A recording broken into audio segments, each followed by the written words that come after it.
seberang sana ada matahari terbenam ya, view-nya indah sekali. Oh, yang nggak bisa lihat itu teman bilang, yes, saya bilang, aku percaya indah sekali. Kenapa? Di seberang sana adalah tempat yang indah. Yang maksudnya itu adalah surga ya. Oke.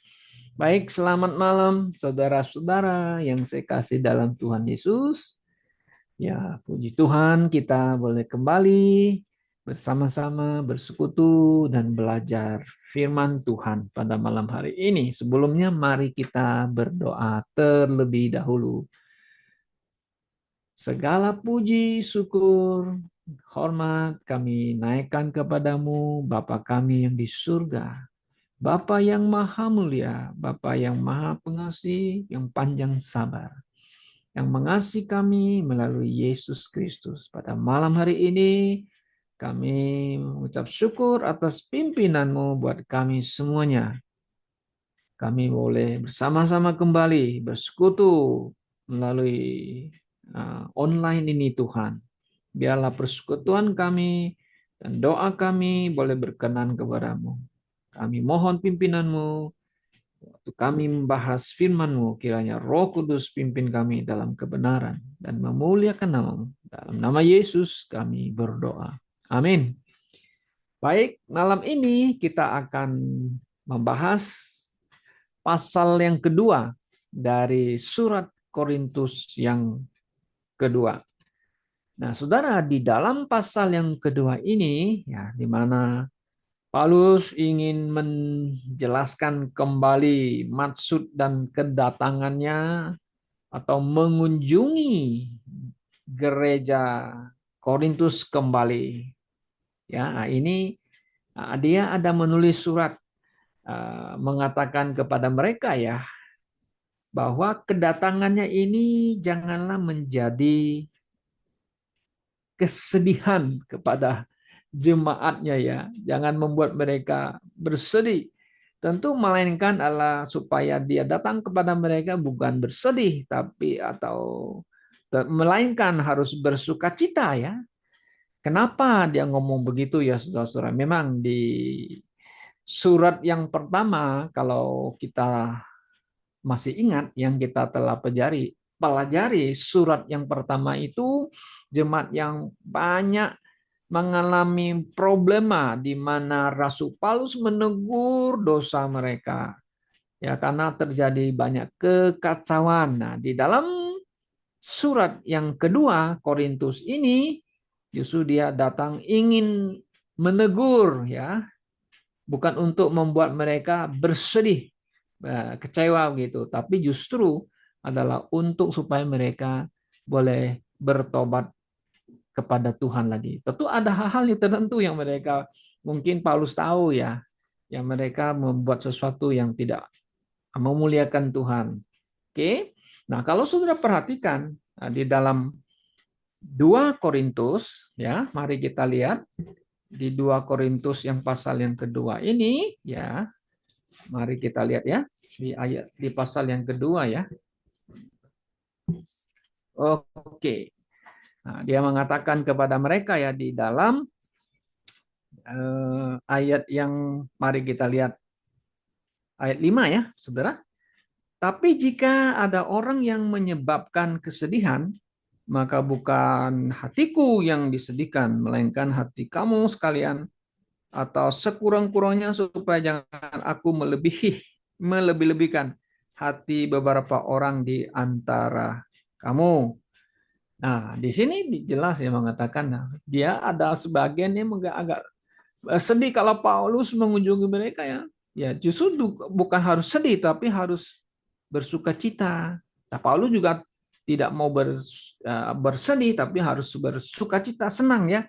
Ketemu lagi ya kan kepada gereja-gereja di Korintus begitu ya. Oke, tapi ada yang membuatnya sedih gitu loh. Nah, tapi Paulus ini mengatakan ya, jika ada yang membuat kita sedih, katanya ya, di dalam satu gereja, yang mungkin karena perbuatan mereka yang membuat kita sedih dan sebagainya, Paulus di sini mengatakan kita harus mengampuni mereka, ya, dan juga harus tegur mereka katanya, harus mengampuni atau menghibur mereka supaya mereka itu jangan bersedih yang begitu dalam. Nah, kita harus menasihati supaya mereka sungguh-sungguh ya, boleh kembali ke barat. Coba kita lihat ayat yang ke-6. Bagi orang yang demikian, sudahlah cukup teguran katanya. Tegur ya, dari sebagian besar dari kamu. Sehingga kamu sebaliknya harus mengampuni. Nah, sini ada kata iya, ini saudara seiman harus mengampuni ya. Kemudian menghibur dia supaya jangan binasa. Kalau kata binasa ini terjemahan lain ya, harusnya mengatakan ya supaya mereka itu jangan ditelan oleh kesedihan yang mendalam. Kalau King James Version mengatakan ya, ada yang sedih sampai mendalam ya kan. Tidak perlu demikian ya. Ayat 8, sebab itu aku menasihatkan kamu supaya kamu sungguh-sungguh mengasihi dia, harus menghibur dia, harus mengampuni dia, dan saudara Sima harus juga mengasihi dia ya. Nah, ini nggak gampang ya saudara. Dalam satu gereja ada saudara yang satu membuat kita sedih dan sebagainya. Tapi kita harus ada namanya apa? Hati yang mau mengampuni mereka ya, oke? Nah, supaya kita jangan membuat iblis itu mendapat keuntungan kalau kita tidak mengampuni saudara-saudara kita seiman ya. Nah, justru ini ayat yang berikutnya mengatakan kembali di dalam ayat ke-10, sebab barang siapa yang kamu ampuni kesalahannya, aku mengampuninya juga. Sebab jika aku mengampuni, seandainya ada yang harus kuampuni, ya memang harus kuampuni, maka hal itu kubuat oleh karena kamu di hadapan Kristus. Ya, pasti Paulus akan jika ada saudara-saudara yang melakukan yang nggak benar kan, seperti yang di surat pertama itu banyak sekali saudara-saudara yang ditegur itu karena dosa mereka itu nggak benar gitu ya. Nah, kemudian ayat 11 Paulus mengatakan supaya iblis jangan beroleh keuntungan atas kita, sebab kita tahu apa maksudnya. Ya, kalau kita saling tidak mengampuni, saling tidak mau menegur, saling tidak mau menasihati satu dengan yang lain dalam satu gereja, lalu di sini iblis mendapat keuntungan, dia akan senang kata, itulah rasanya lu ya. Nah, saudara-saudara dalam satu gereja saling membenci, tidak mau mengampuni, saling menjatuhkan satu dengan yang lain gitu loh. Nah, ini sebenarnya ada hubungan dengan pelayanan, saudara-saudara ya. Di dalam pelayanan satu gereja juga begitu ya. Kalau biasanya gereja yang besar itu banyak problem sudah pasti ya. Nah, mereka harus buat hukum-hukum yang istilahnya di gereja itu anggaran dasar. Anggaran gereja masing-masing kita harus mentaati aturannya, ya kan? Nah, kalau kita itu gereja lokal kita tidak ada namanya anggaran dasar gereja lokal kita. Yang kita pakai itu adalah Alkitab sebagai dasar hukum kita. Bagaimana kita implementasikan dalam kehidupan kita sehari itu yang benar gitu loh. Itu yang paling alkitabiah sebenarnya. Oke, maka itu saya kan udah pengalaman gitu ya di gereja lama yang memakai namanya istilahnya sinode. Nah, mungkin saudara nggak pernah dengar kali. Kalau saudara di gereja lama tuh tahu gereja sinode GKI, kan gereja sinode GBI kan begitu. Pakai sinode. Sinode itu bahasa Yunani itu sebenarnya kata ini sinodos. Sin. Sin artinya itu bersama. Hodos itu artinya berjalan bersama. Ya, jadi berjalan bersama atau pertemuan bersama dalam satu jalan. Itu sinode. Biasanya gereja, maka dipakai majelis dan sebagainya. Nah, kalau dalam sinode itu ada ketuanya, sekretarisnya. Dulu saya jadi sekjen, sekretaris jenderal gitu kan, saya keliling-keliling kemana, tinjau-tinjau gereja. Nah, kadang-kadang di dalam sistem ini saudara, kalau ada orang pelayanan Tuhan yang nggak benar, dia mau berebut jabatan, biasanya terjadi merebut jabatan ketua dan yang lain-lain. Makanya hamba-hamba Tuhan dalamnya itu banyak yang sikut-sikut, ya sikut-sikut dan juga saling menjatuhkan. Itu pada umumnya gerejanya demikian. Nah, maka itu Paulus ini kita jangan buat demikian. Menguntungkan iblis. Iblis senang dia mau kita begitu, kan? dan kita tidak memuliakan Tuhan kita Yesus Kristus. Nah, kemudian saudara kita lihat bahwa di dalam pemberita Injil Paulus walaupun banyak mengalami ya halangan dan sebagainya ya, dia menjelaskan kepada mereka yang ada di Korintus, dia melewati daerah-daerah Troas dan Makedonia, dia mendapatkan kesempatan untuk memberitakan Injil. Nah, ini satu penghiburan bagi dia. Ya, mari kita lihat di ayat yang ke-12 kan. Coba sudah perhatikan. Ketika aku tiba di Troas dan memberitakan Injil Kristus, aku dapati bahwa Tuhan telah membuka jalan untuk pekerjaan di sana. Tetapi hatiku tidak merasa tenang katanya. Kenapa? Ya, memikirkan ini Korintus ini. Ya enggak?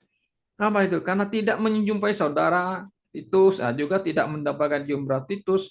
Sebab itu aku minta dia berangkat ke Makedonia. Tapi syukur bagi Allah yang dalam Kristus, aku selalu membawa kami di jalan kemenangan. Dengan perantaraan kami, ia menyebarkan keharuman pengenalan akan dia di mana-mana. Puji Tuhan, kan begitu ya. Nah, dalam pelayanan, dari Paulus mereka ada kemenangan, sekalipun ada hal-hal yang mereka mengalami kesedihan dan sebagainya ya, tapi Tuhan selalu memberikan kemenangan karena apa bisa memberitakan Injil Yesus Kristus. Nah, di dalam pemberitaan Injil pun sudah karena kan Paulus mengatakan mereka itu dianggap sebagai apa? Ayat 15. Sebab bagi Allah kami adalah bau yang harum dari Kristus di tengah-tengah mereka yang diselamatkan. Ada dan di antara mereka yang binasa. Jadi Paulus kehadirannya dimanapun, Titus kehadirannya dimanapun, ya mereka membawa harum Kristus, Injil keselamatan, kabar baik bagi mereka di tengah-tengah mereka yang diselamatkan kan. Tapi bagi mereka yang tidak diselamatkan, ya apa yang terjadi? Ya harum, bukan harum lagi ya, tetapi ya kebinasaan, ya bau kematian lah, itu ya, maksud Paulus gitu ya. Oke, nah Paulus juga mengatakan di dalam pelayanan kami ini kami tidak mencari keuntungan, ya kan? Tidak mencari keuntungan atau mencari uang. Nah, dia jelaskan lagi kepada mereka itu ya, karena pelayanan Paulus beda dengan pelayanan yang lain, tidak seperti Paulus. Ya, jelaskan lagi kepada mereka ayat 17. Sebab kami tidak sama dengan banyak orang lain yang mencari keuntungan. Nah, kata di keuntungan di sini itu kalau bahasa itu tidak pakai mencari untuk mengkorup ya. Sebenarnya ada hubungannya dengan korupsi gitu ya. Korupsi dalam arti memakai firman Tuhan untuk mencari uang. Gitu loh. Khotbah pakai nama Tuhan mencari uang. Kan banyak zaman sekarang kan mengatas nama Tuhan, mengataskan agama mencari uang. Mencatut nama Yesus, mencatut nama Roh Kudus, mencari uang gitu. Paulus beda dengan mereka. Nah, ini kita perlu belajar dari sikap pelayanan daripada Paulus. Karena itu dia mengatakan ya, dari kami tidak mencari ya mengkorupkan firman untuk mencari keuntungan, sebaliknya dalam Kristus kami berbicara sebagaimana mestinya dengan maksud-maksud murni atas perintah Allah di hadapannya. Jadi dia memberitakan Injil, menyampaikan kebenaran yang dari Allah, bukan untuk memberitakan hal-hal yang untuk mencari keuntungan. Ini kita perlu perhatikan saudara-saudara ya. Kalau ada hamba Tuhan yang sudah nggak benar mencari pakai nama Yesus, pakai nama Tuhan, mencari keuntungan, itu tuh bukan pelayanan Tuhan ya, bukan seorang pelayanan Tuhan Yesus. Oke, nah itu pasal yang kedua. Nah, pasal yang ketiga kita masuk saudara-saudara. Ini masih ada hubungannya dengan pelayanan Paulus. Nah, pelayanan Paulus ini dia ingin bandingkan pelayanannya yang ada di New Testament dengan pelayanan yang ada di Old Testament. Apa bedanya? Itu ya. Nah, ada bedanya saudara-saudara ya. Karena Paulus ini kan seorang Farisi ya. Dulu dia penganut atau pengikut Musa kan. Oh, seorang yang sangat fanatik akan Judaisme atau hukum Taurat. Nah, sekarang kan dia melayani Tuhan. Dia melayani pelayanannya disebut dengan pelayanan yang ada di New Testament, gitu ya. Nah, Paulus membandingkan apa di pasal 3 ini? Ya, mari kita lihat ya. Nah, Paulus mengatakan bahwa dalam pelayanan yang di PL itu, hukum Taurat, ada pelayanan yang mematikan. Waduh, ngeri juga kita lihat. Apa maksud mematikan ya? Ya kan? Nah, coba kita lihat di ayat yang ke-6 ya. Oke, ayat yang ke-6 coba kita. Oke. Ialah membuat kami juga sanggup menjadi pelayan-pelayan dari suatu perjanjian baru. Nah, dia ngomongnya mengenai perjanjian baru yang tidak terdiri dari hukum yang tertulis. Nah, itu perjanjian lama. Tapi dari roh. Sebab hukum yang tertulis, ya hukum PL yang lama itu roh apa sebab hukum yang tertulis mematikan, maksudnya. Kalau hukum Torah itu hukumannya mati. Tapi kalau yang New Testament adalah roh menghidupkan. Wah, ini bedanya ya. Jadi begini ya, disebut kalau pelayan yang ada di PL hukum perjanjian lama, pelayanan yang mematikan, ya betul. Ditulis lagi pada loh batu. Di batunya dituliskan 10 hukum tuh kan. Kemudian menyebabkan kematian karena manusia tidak mampu menurut tuntutannya. Melanggar satu aja hukum, melanggar semuanya, gitu ya. Wah, itu mengerikan ya, saudara-saudara ya. Makanya kita berada di bawah hukum Taurat kalau di PL. Oke, tapi sekarang kita di bawah anugerah. Nah, coba saudara, kalau salah satu aja kamu melanggar, waduh hukumnya. Kalau you tidak menghormati orang tua bisa dibunuh ya. Kamu mencuri dipotong tangannya kan gitu ya istilahnya kan. Oke, kamu berzina, kamu dilempari pakai batu. Nggak ada ampun. Nah, itu istilahnya hukum Torah atau kita katakan hukum Musa ya. Oke. Nah, jadi pelayanan yang ada di Perjanjian Baru itu kemuliaannya hanya pada Musa. Nah, orang semua memandang Musa, kan gitu ya. Sampai muka Musa tuh bersinar-sinar waktu turun dari Gunung Sinai itu kan. Terus mukanya harus ditutup supaya nggak bersinar gitu ya. Nah, ini ada menunjukkan ada kemuliaan hanya pada Musa. Dan kemuliaan itu bisa memudar. Nah, ini di PL.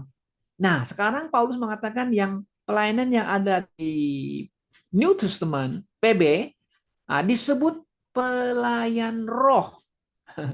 Kemudian ditulis di loh hati manusia, di hati kita, bukan di batu lagi. Kemuliaannya lebih besar dan tidak pudar. Nah, kalau saudara bisa baca di Yohanes pasal 1 ayat 16-17, nah coba kita kembali ke ayat sana ya, saudara pasti akan mengetahui maksudnya apa itu Paulus mengatakan demikian ya. Perbedaan antara pelayanan di PL dan PB. Nah, yang PB itu apa gitu kan? Coba kita lihat di Yohanes pasal yang pertama ayat yang ke-17 mengatakan, sebab hukum Taurat diberikan oleh Musa. Ya, tetapi kasih karunia dan kebenaran datang oleh Yesus Kristus. Ya enggak? Sangat jelas di sini dikatakan ya.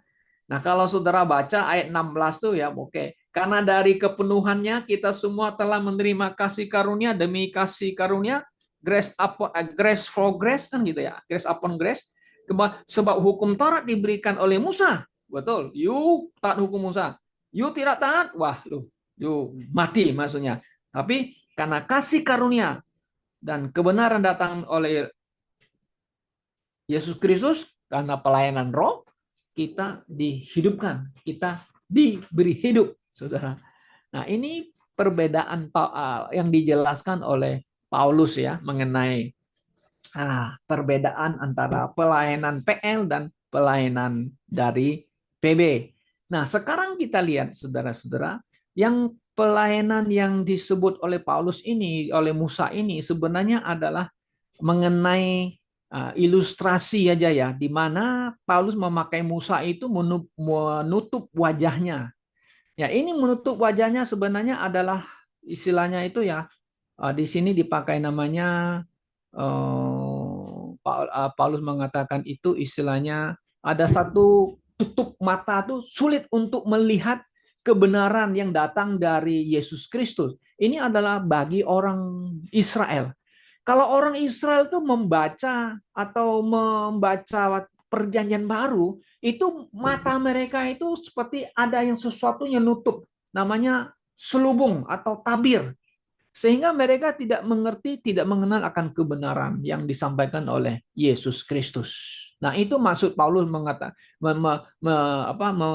memakai ilustrasi yang Musa itu. Oke? Nah, ketika mereka membaca hukum Taurat dibaca, nah, dulu mereka membaca perjanjian baru, maka ada yang menutup mereka. Coba saudara lihat di ayat yang ke-14 ya. Oke, tetapi pikiran mereka telah menjadi tumpul.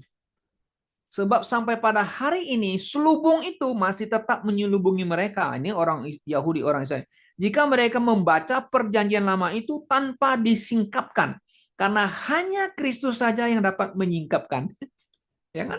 Hanya Yesus yang menyingkapkan. Oh, ini sebenarnya maksudnya apa? Di perjanjian baru itu, perjanjian lama itu sebenarnya tidak perlu lagi kita taat karena Yesus telah menggenapinya, kan begitu. Yang Yesus yang mengungkapkannya, tapi mereka masih ada matanya itu ya diselubungi oleh sesuatu sehingga mereka tidak percaya kepada Yesus Kristus sebagai Tuhan dan Mesias yang datang kepada mereka. Oke? Karena itu saudara ya, bahwa tanpa Kristus ya seorang membaca Taurat tetapi tidak melihat maksud rohaninya, nggak ngerti. Ya, dalam Kristus mata rohani. Nah, kalau kita dalam Kristus, mata rohani kita terbuka. Oh, begitu maksud kita. Yesus datang menggenapi PL. Nah, kita tidak lagi dibawa PL, bahwa kita dibawa anugerah. Nah, ini sangat jelas sekali ya saudara, kalau saudara membaca di Roma pasal yang ke-6, Galatia pasal 5, bahwa kita tidak lagi berada di bawah hukum Taurat, tapi kita ada di bawah anugerah. Oke, nah itu. Nah, sekarang Paulus mengatakan begini, kita sekarang ada di dalam New Testament, ya, di mana terjadi transformasi ya namanya ya, oleh Roh Kudus. Ya, maka itu Yesus selalu mengatakan you must be born again. Nah, itu kalau Old Testament kan nggak ada namanya born again, tapi di New Testament ada born again gitu ya. Nah, klimaks dari pasal yang ketiga ini sebenarnya adalah di mana Roh Kudus memperbaharui kita, membuat kita yang percaya Yesus born again oleh Roh Kudus kan kita. Nah, kita di baptis ke dalam tubuh Kristus oleh apa? Oleh Roh Kudus yang bekerja supaya kita disatukan dalam tubuh Kristus. Maka itu kita sebut anggota tubuh Yesus Kristus. Oke. Nah, kemudian Saudara kalau kita lihat lagi ya, di dalam ayat yang 15, mari kita baca kembali, bahwa sampai pada hari ini setiap kali mereka membaca kitab Musa, ada selubung yang menutupi hati mereka. Tetapi apabila hati seorang berbalik kepada Tuhan, maka selubung itu diambil daripadanya. Ya, maksudnya kalau kamu baca kitab Musa, ya itu yang menutup sehingga kamu tidak mengerti akan pelayanan yang ada di dalam New Testament yang diberitakan oleh Yesus adalah kasih karunia-Nya.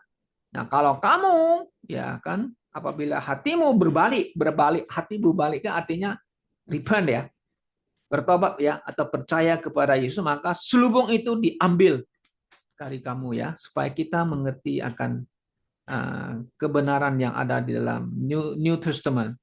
Oke? Sebab Tuhan adalah roh, dan di mana ada roh Allah, di situ ada kemerdekaan. Puji Tuhan. Ya, kita dibebaskan dari hukum Taurat. Oke? Dan kita semua mencerminkan kemuliaan Tuhan dengan muka yang tidak terselubung. Dan karena kemuliaan itu datangnya dari Tuhan yang adalah roh, maka kita diubah menjadi serupa dengan gambarnya. dalam kemuliaan yang semakin besar. Oh ya, itu pekerjaan Roh Kudus supaya kita makin hari ya menjadi serupa dengan Kristus. Oke?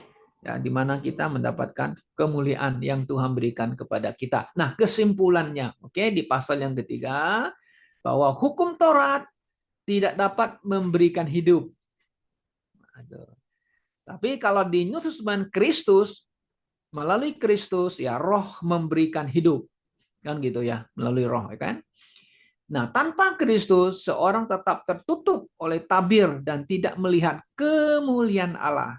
Nah, bangsa Yahudi atau sekarang sampai zaman sekarang, Israel modern hari ini masih yang menolak Yesus yang telah datang itu. Ya, kenapa ada mata yang di apa? Diselubungin ya nggak bisa lihat itu ya kebenaran yang Yesus berikan kepada mereka. Oke. Nah, yang ketiga kesimpulan kita bilang seorang percaya ya yang mengalami transformasi rohani ya oleh pekerjaan Roh Kudus. Nah, jadi orang yang percaya kepada Tuhan Saudara akan mengalami transformasi ya dari hari ke hari ya di mana pekerjaan Roh Kudus bekerja yang disebut dengan sanctification. Makin hari kita makin kudus, makin karakter kita, sifat kita ya makin hari makin menuju kepada kesempurnaan menyerupai Kristus kan begitu. Hidup kita harus dipimpin oleh Roh. Yes. Dan jangan mau dipimpin oleh kedagingan. Maka itu kita lihat dalam diri kita, orang Kristen, orang yang percaya, ada dua keinginan ya. Kemarin kan saudara Netengah ada khotbah itu. Kenapa kita yang dalam diri kita justru ada yang negatif yang selalu kita mau lakukan ya. Justru yang nggak baik yang kita melakukan daripada yang baik. Kenapa? Dalam tubuh kita ada dua natur daging masih tapi satu natur rohani itu. Nah, yang harus kita mengatakan dipimpin oleh Roh Kudus kan mengatakan itu di Galatia pasal 5. Maka itu Paulus mengatakan kita harus selalu dipimpin oleh Roh Kudus, jangan dipimpin oleh kedagingan. Nah, tapi yang sering terjadi kita melakukan yang apa yang daging mau, ya begitu. Oke. Nah, oleh sebab itu, saudara-saudara yang saya kasih dalam Tuhan Yesus, sebagai orang percaya, kita harus berjuang melawan keinginan daging kita. Justru kita harus mau supaya dipimpin oleh Roh Kudus, supaya hidup kita memuliakan Tuhan Yesus. Kiranya Tuhan menolong kita dan memberkati kita pada malam hari ini. Ya, Tuhan berkati kita melalui firman-Nya. Oke, mari kita akan masuk ke dalam pokok-pokok doa kita pada malam hari ini.